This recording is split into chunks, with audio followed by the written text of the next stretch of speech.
এই ঢাকা আসতে হয়, বুঝো নাই? হ, এই জন্যে। তবুও তর্কের খাতিরে যদি ধৈরাও নি যে আমেরিকা বাংলাদেশের সাথে আরো নিবিড় সরাসরি সম্পর্কের উদ্যোগ নিবে, তাইলে আমাদের দিকের কথা আছে। কি কথা? তাইলে আমি আমেরিকাকে বলবো যে আমাদেরকে দক্ষিণ কোরিয়া বা দ্বিতীয় বিশ্বযুদ্ধের পর জার্মানিকে যে এরকম ডিল দিছিলেন, আমাদেরকে ওইরকমকে ডিল দিতে হবে, তাইলে আমরা বাধা দিব না।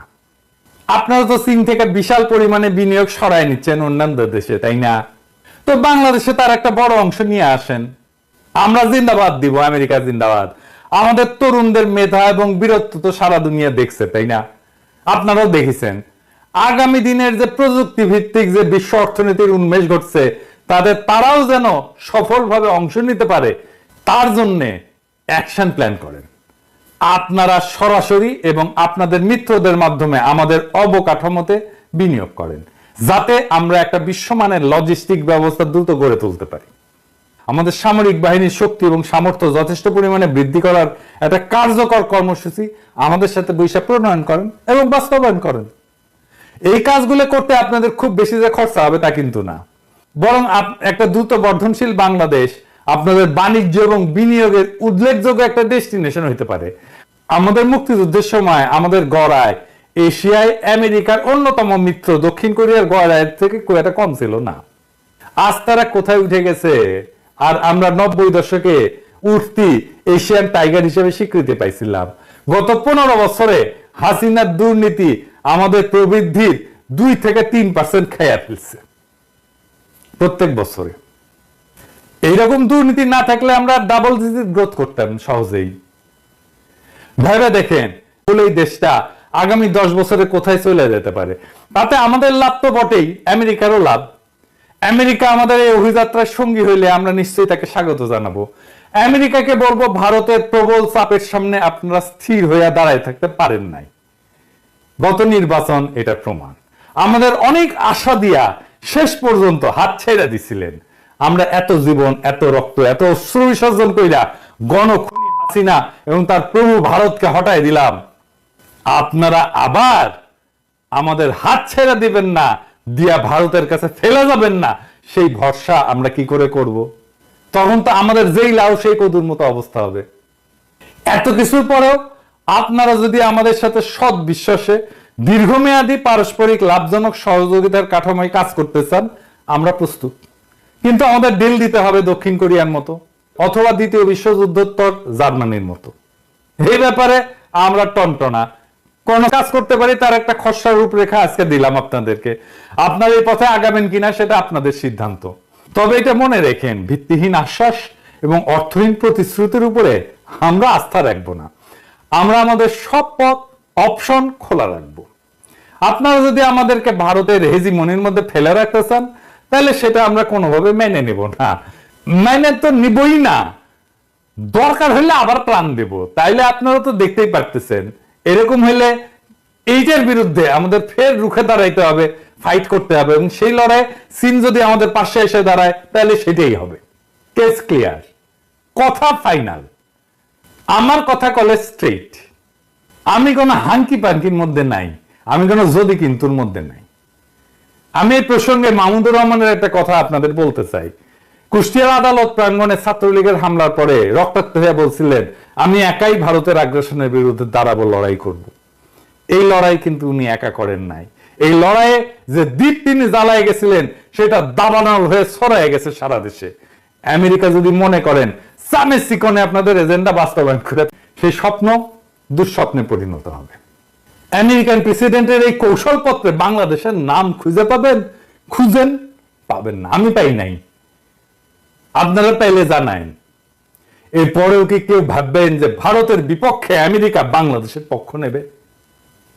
তৃতীয়ত, আমেরিকায় ভারতের যে হিন্দুত্ব লবি, সেটাকে ইসরায়েলি লবির কাছাকাছি শক্তিশালী মনে করা হয়। আমরা কিন্তু খুব একটা এই বিষয়ে সচেতন না। এই হিন্দুত্ববাদী লবির চাপে ক্যালিফোর্নিয়ার গভর্নর বর্ণ প্রথা, এটা ক্যালিফোর্নিয়ার সংসদে নিষিদ্ধ করার সিদ্ধান্ত নিয়েছিল, ওটাতে স্বাক্ষর করতে পারে নাই। এই যে অ্যান্ড্রু ককবার্নের যে প্রবন্ধ, এটাতে কয়েকটা গুরুত্বপূর্ণ ঘটনা এবং তাদের কার্যক্রমের বিশদ বিবরণ আছে।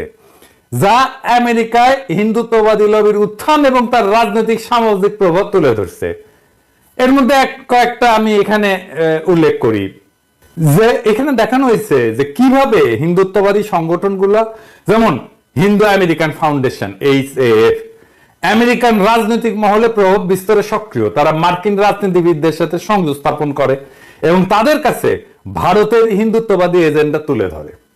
এইসব সংগঠন মার্কিন নীতি নির্ধারণ, যেমন তারা ভারতে মুসলিম সম্প্রদায়ের উপরে নির্যাতন এবং কাশ্মীর ইস্যুতে তারা মার্কিন নীতি নির্ধারককে প্রভাবিত করার চেষ্টা করে যেন তারা ভারতের মুসলিম সম্প্রদায়ের উপর নির্যাতন এবং কাশ্মীর ইস্যুতে নীরব থাকে।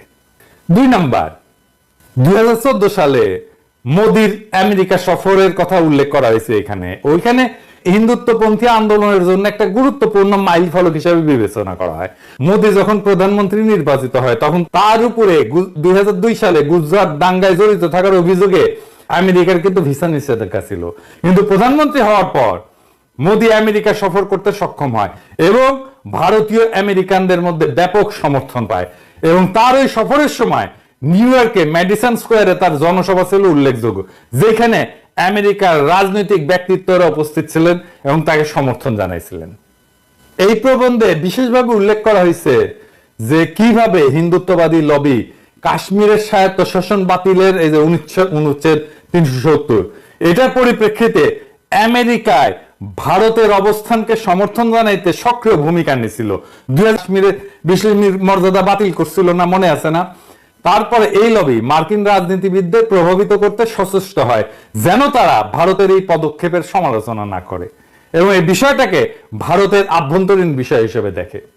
এই প্রবন্ধে আরো দেখানো হয়েছে যে কিভাবে হিন্দুত্ববাদী লবি ভারতে মুসলমানদের উপরে নির্যাতনের ঘটনাগুলোকে নিয়ে আন্তর্জাতিক সমালোচনা বন্ধ করার চেষ্টা করছে। ভারতে গোহত্যার অভিযোগে মুসলিমদের উপরে হামলা যেগুলো হয় না এবং নাগরিকত্ব সংশোধনী আইনের মতো মানে সিএএ এর মতো বিতর্কিত আইনের কারণে যে সমালোচনা বাড়তে থাকে, কিন্তু এই লবি মার্কিন রাজনীতিবিদদের প্রভাবিত করে যেন তারা ভারতের সমালোচনা না করে, বরং ভারতের সাথে সম্পর্ক মজবুত করার দিকে মনোনিবেশ করে।